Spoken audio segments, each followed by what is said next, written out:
All of us, in one way or the other, we have been endowed with that power to proclaim something. When His Excellency is given the power, he's also given the power to proclaim certain declarations with far-reaching effects on the entire republic. Power to proclaim. The question is today, which we are all asking, as we celebrate the life of Baba, is how do we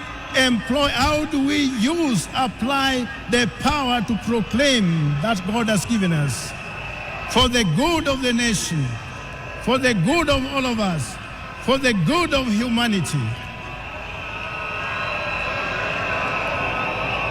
Baba is one such politician that never used the power of money to intimidate people or to lure followers.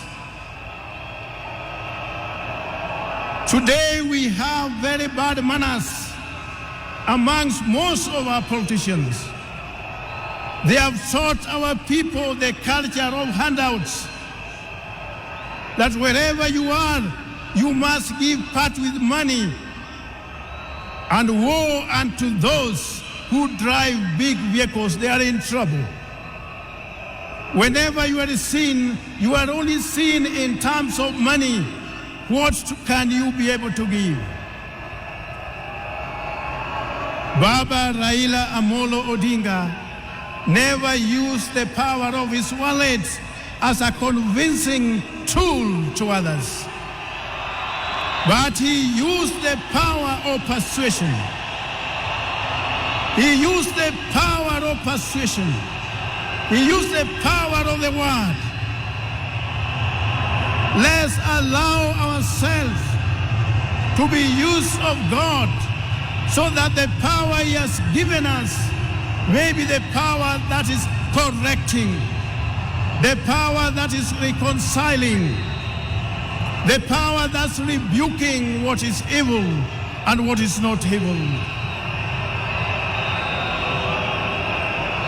We as preachers, sometimes we are also tempted to fall into temptation of compromising the message that the Lord has given us, because sometimes we feel we must make some people happy.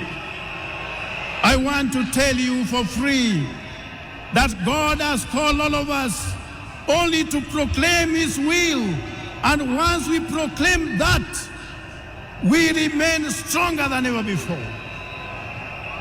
We become more charged to speak the truth than ever before.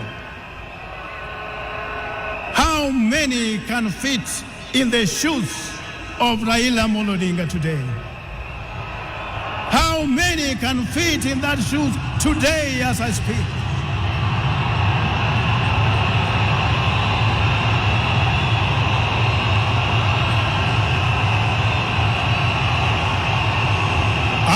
Addressing you when I'm in the Spirit of God to proclaim that God wants us to do things right all the time, everywhere, so that Kenya could be free and all of us could be free to live in a united nation of our republic.